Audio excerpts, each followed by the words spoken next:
Hello there, my very good friends. On today's Sunday Wrestling News, we're going to talk the 2022 Royal Rumble winners. And if you don't know them already, yeah, there's going to be spoilers. After that, we're going to talk every surprise and return in the 2022 Royal Rumble. Then, we're going to talk about the near disaster as fans are evacuated due to a melting sign. Yes, that's a thing that happened. And then finally, we're going to talk a backstage update on WWE's plans for Ronda Rousey going forward. I'm Andy Murray from WhatCulture. I'm Michael Sidgwick from WhatCulture. This is the news. We are going to kick things off by talking the Rumble winners, because what the hell else can you do the day after the Royal Rumble? Brock Lesnar and Ronda Rousey. There you go. Ruined the Rumble. I did give you a spoiler warning, so, show's already happened. It is what it is. We'll start with the women's match because that was first on the card. There was a lot of speculation on this throughout the week. A lot of reporting on Ronda being there, showing up, winning the Rumble, facing whoever at WrestleMania. And she did show up. She entered the Rumble match, decked in all black with baddest across the front. She kicked a bunch of ass. She eliminated a bunch of people. Nikki ASH, Brie Bella, Shotzi, Natalya, and Charlotte Flair. That was the final two. Ronda Rousey and Charlotte Flair to win the Royal Rumble. Now it just remains to be seen where she will land at WrestleMania. But that's our fourth story, and I don't want to spoil it, although you probably know already. Either way, Ronda Rousey returning to WWE, winning the Royal Rumble. Brock Lesnar won the men's match. He wasn't in the Rumble at the start of the show because he was facing Bobby Lashley, putting the WWE title on the line. Screwed by that scamp Paul Heyman and Roman Reigns out of the WWE title. Later on, he comes out, he enters the Royal Rumble, and he wins. I think it was kind of telegraphed a little bit. When you saw the result of the Bobby Lashley match. But there you go. Lesnar eliminated he eliminated hometown boy Randy Orton, Drew McIntyre, Riddle, and then such luminaries as Bad Bunny and Shane McMahon. Yes, that was a thing that happened. But yeah, there you go. There's your two Royal Rumble winners. There's been lots of discussion on this all across the place. A lot of people not so happy with the choices made, but what do you think, my good friend? I think that this is what the company is now. I understand there will be the usual level of complaints and disappointment that two part-time guys won the Royal Rumble matches and are heading towards the main event of WrestleMania. How many years must this go on, this kind of discourse, before people realise this is just what the company is now? Yeah. I understand that people are different. They will have varying degrees of how numb they are to this development and how much they would possibly want a wrestling promotion in which they can invest all year round and for it to matter. It's not that wrestling promotion anymore. We will go in depth into our thoughts on the respective matches in our star ratings video later. Cheap plug for that, watch out for it. But that's what the company is now. Does it make sense business-wise? Yes. Is it a business that is mostly crafted without any love or passion? Yes. Nick Khan was sitting there at ringside as well, we saw in the Absolutely. photos. So there you go, the big man himself getting a bird's eye view. They'll put on great matches as well at WrestleMania. I've no doubt about that. Yeah, and in a bubble, I'm not mad at the winners, but the circumstances with how they played out, the context and everything. I have been in the past, so I would not begrudge anyone for not realising the epiphany of this is just how it goes yet. There you go. That's WWE in a nutshell, baby. Right. Returns. Big part of the Rumble's appeal.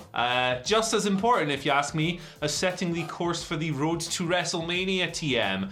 There were more in the women's match than in the men's match, so we'll go over those first and give some brief thoughts.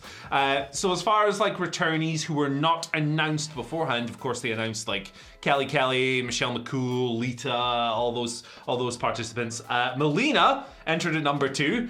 What a run she had, eliminated in about 30 seconds. Then Sasha Banks did the splits to mock her, which was quite funny, to be fair. Cameron, we got a Funkadactyl reunion that lasted all of 2 seconds. We got Ivory, who cut a promo while she was being thrown out. It was interesting. Alicia Fox, Sarah Logan, back in the company for the first time since being released in 2020. Ronda Rousey, of course, the winner. And Molly Holly, who in one of the funniest moments of the entire night got absolutely trucked by Nikki ASH on her way to the ring. What do you think of the women's surprises? More than the match itself, but again, you can get our thoughts on that later. I had, Andy Murray, my first child, James, in 2015. I have aged more in those 7 years than Ivory has in 60. Yeah, fair. It's absolutely remarkable. As for the rest of the surprises, it's odd. Like, look, they call them legends with a capital L. It's marketing. They don't necessarily feel like they are Bruno Sammartino or Kenta Kobashi. It's just a marketing thing. Yes. Were people happy to see them? And yes, I guess. Yeah, like it was so weird hearing the right to censor music in 2022, but at the same time, it's kind of the perfect time to have that, really, isn't it? Joe Gacy, he should be in the right to censor. I would never advocate for that. No, me neither, but I don't know why I even brought it up. But anyway, yeah, I mean, I thought the Molly thing was really good fun. It was harsh on And she's an Molly. agent these days. Yeah, exactly. So, like, she obviously willingly put herself forward to the spot to do business. So that was really commendable. Nikki coming out of nowhere. That was funny. But yeah, poor Melina. Good payday, however. Really good payday. Cameron as well. Well, long runs. And the men's Royal Rumble, not as many, but we did get Drew McIntyre returning from his neck injury a bit early. Turns out, by the way, that in pro wrestling, sometimes wrestlers over-exaggerate their injuries to generate drama. Who knew? But it was good to see Drew back either way. It was good to see him back. Good stuff. Glad he's recovered. But yeah, the other two big surprises were Bad Bunny, who was the most fun thing in the entire match. Yeah, he was awesome. For me, I think he was alright. He did another Canadian Destroyer. He jumped off the ropes a bunch of times. He took an F5. Got the crap beaten out of him. Really good stuff. And Shane McMahon. When Shane McMahon, right, got eliminated. Just try again. Yeah. No harm done, try again. If at first you match. don't succeed, the second time, actually jump. And someone might be, like, if Brock Lesnar cannot eliminate you without jumping, brother, you've got a problem. Yeah. Like, he can usually, like, move, like, just jump. Shane McMahon, everybody. Shane McMahon. Final Four, was he? I can't remember. It's a blaze. It's a blur at the moment. Okay, cool. So, quality of the show aside, We'll get to it. we will get to that in our video later on. So there was almost a catastrophe last night at the Rumble because they set their own WrestleMania sign on fire. This was mental. So it first happened after Ronda Rousey won the women's match. They set off pyro around the WrestleMania sign and it melted. It melted and it caught on fire. I'm not making this up. This started doing the rounds on Twitter when a bunch of prominent media figures were tweeting about it. Sean Ross Sapp had some videos and some photos. Louis Dangour as well putting up the images. When I saw it, I was like, is this serious? Like, this could be really bloody dangerous. It was to the extent that they ended up having to, like, evacuate the section under the sign. Now, when I say it was on fire, it's not like the whole thing was a towering inferno, but it still set ablaze. The stuff is out there. They had to evacuate people. And this really sucked the life out of Doudrop versus Becky Lynch because they had to lower the sign, put the fire out, and then raise it up again. So while they were wrestling and trying to craft a good match, everyone was like, oh my god, what's going on up there? And understandably so. It's just the kind of thing that dooms a match. But it also happened again later on, and in fact they preemptively evacuated. It's crazy, this, isn't it? Twice? They knew it was going to happen again, so instead of just not doing pyro in that part of the arena, maybe do it at the ramp or something, put the logo on the gimmick, and do fireworks over there. No, we've got to point at the sign. So they evacuated the section again, and yeah, when Brock won the Rumble, it went on fire again. This, coming out of this show, a lot of people were talking about this being the worst Rumble ever. I think 2015 as an individual Rumble takes some beating in that regard. That match is an omni-shambles, to quote Kenny Omega. Was it Kenny Omega who said that? Was Malcolm Tucker? Oh God. Wasn't it? Yeah, I should probably know that, right? Star Wars guy. A little tinfoil pal and a pedal bin. Intergalactic disaster. That's what I meant to say. But yes. Do you think this was the most disastrous Rumble ever? And what do you think of the sign? Well, the sign thing's funny, right? Because, look, you might love WWE, right? Just skip ahead a minute. I think WWE's mostly quite bad, right? And I think last night's show, the evidence behind it bears it out. What we have here, right? They don't do good matches anymore. Like, good but very patterned matches. They don't really do good promos anymore. They don't do good long-term storytelling anymore. Continuity. There's very few things that WWE can do to this day that are still good, right? Entrance themes, that's gone. That's gone. Yeah, that's gone. And now, they can't even do pyro. Yeah. Like, how many times did you read on Bloody Squared Circle or wherever, these shows are bland as hell, why can't we have pyro back? Yeah. Because people like pyro. WWE is like awesome at pyro usually. They're bad at pyro now. They've got one thing left, and that's video packages.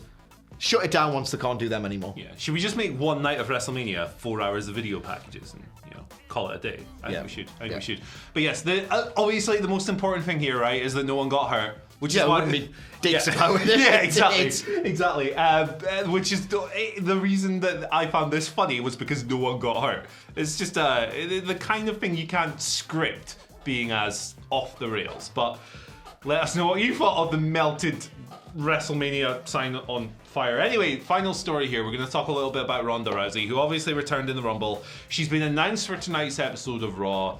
WWE planting the question, who's she going to challenge at WrestleMania? A couple of reports have emerged on this. Dave Meltzer reported before the show that it was going to be Charlotte Flair versus Ronda Rousey. They interacted heavily in the Rumble itself, obviously, with Charlotte number 2 to Ronda's number 1. Now, we also have a report here from Fightful Select, just talking about the situation, adding that Ronda versus Charlotte appears to be the direction for WrestleMania, with Becky versus Bianca Belair on the Raw side as far as the singles women's titles goes. But plans change, pal. It's WWE. You know it. We know it. Everybody knows it. It's also noted in the Fightful Select report that Charlotte has been pushing for this specific feud for months, especially after it emerged that Ronda was coming back and the plans came together over the past couple of days. So yeah, I mean, to me, looks like they're going to go with Ronda Charlotte this year. That should be physical, if nothing else, good intensity. Maybe they see Becky versus Ronda, which is something that was speculated heavy as a money match for next year, perhaps. Yeah, absolutely. If they do in fact go with Ronda Rousey versus Charlotte Flair, I'll be absolutely over the moon. The last hour, right, of WWE Survivor Series 2018, I would put that hour of pay-per-view television, or whatever you want to call it, up against literally anything that company's done. You had Ronda versus Charlotte, you had a pretty rubbish finish. Yeah. Disqualified for kicking too much ass, I believe. And then you had Lesnar versus Bryan. Like, what an hour. It just felt so physical, so intense, so believable. And yet it still had the pageantry one would expect from WWE. If we can get a match approaching the greatness, that was the first Ronda Charlotte match. Like, it just looks so vicious, so physical, so like, such a struggle, so well fought. I remember the spinning back fist that Ronda threw, that Charlotte Flair just ducked at the last second. Like, it's proper heart and mouth dramatic stuff that I could buy into 1,000,000%. Do that match again at WrestleMania and I'll never say anything bad about WWE again. That's a complete lie, but I would still really enjoy it. Absolutely, and it keeps the Becky match in the back pocket. Still waiting for that from that Survivor Series pay-per-view. Or whatever pay-per-view when it got cancelled because Nia Jax couldn't pull a punch. Same one, huh? Yeah, good stuff all around. Ed, we're going to move on to our Twitter questions today. Thank you, as always, for sending them in. The first one today comes from Lucha Loopfer, who asks, do you think that WWE booked themselves into a loop where they always have to bring back stars like Ronda or Brock for the road to WrestleMania because they don't build their regulars? And how long do you think they can keep this situation? This is something that we could probably talk about for 4 hours. What are your thoughts? Yes, obviously that is what they do. But it's strange, like, I remember having these opinions, like, really earnestly, like, several years ago, and I had the exact same question, which I genuinely at the time thought was rhetorical. How long can they keep doing this? They were kind of doing this in, like, 2012. It's like 10 years ago. The idea now is that Roman Reigns in 2012, or 2013 or 14, probably wasn't considered a marquee enough star to just carry the WrestleMania brand alone. So they sort of parachuted in your Goldbergs and your Lesnars and your Rocks and your Takers and whoever.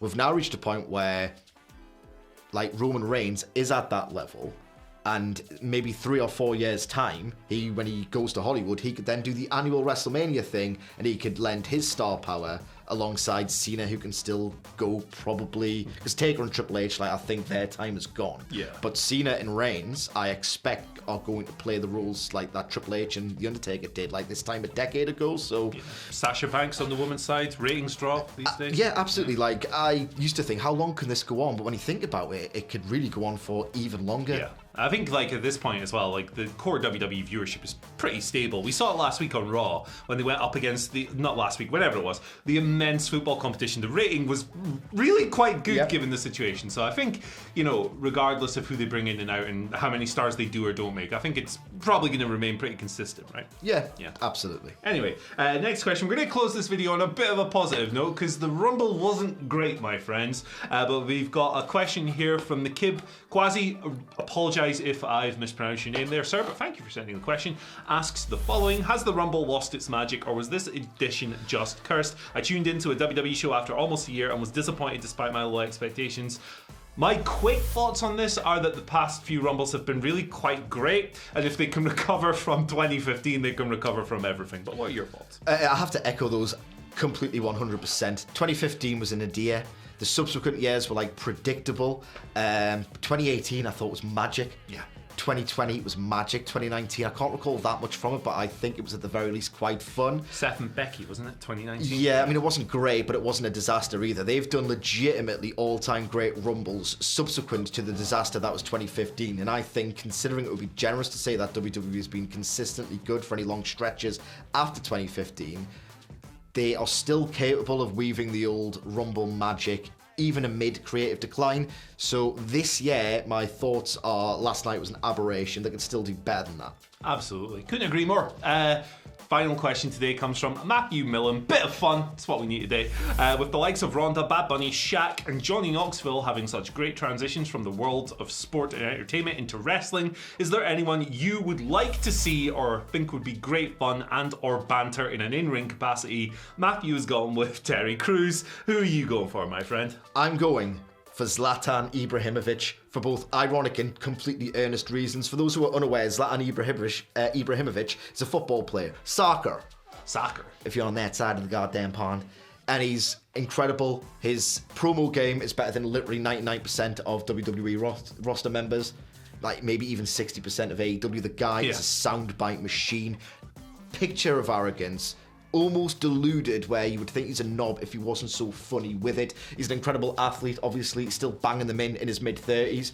Usually, like, the magic's gone by then. He's still a great football player. And he's got this incredibly extravagant ability to do spectacular kick-style goals. Yeah. Overhead, scissors, bicycles, like scorpions. He could kick people to death and talk trash on the way. I genuinely think it would be awesome. His book is better than most action movies. It's The Riot. Yeah. That is like a perfect pick, and he's massive giant of a man as well. I'm going with Nicolas Cage because he's weird, and I like weird stuff, and I think he'd be funny. You're a weird guy. I'm a weird guy, just like Nicolas Cage. I feel a kindredness with him. Kinship. That's the word, and I too have troubles with bees, so there you go. Anyway, thank you for joining us for today's news. There's not really an finally, because I thought the sign melting was kind of enough to suffice on that front, but you can follow us on Twitter at WhatCultureWW, send us your questions. You can follow Michael Sidgwick on Twitter at Sidgwick. You can follow me at Andy H. Murray. The H today stands for hey, maybe there is such a thing as a bad Royal Rumble after all. Bye.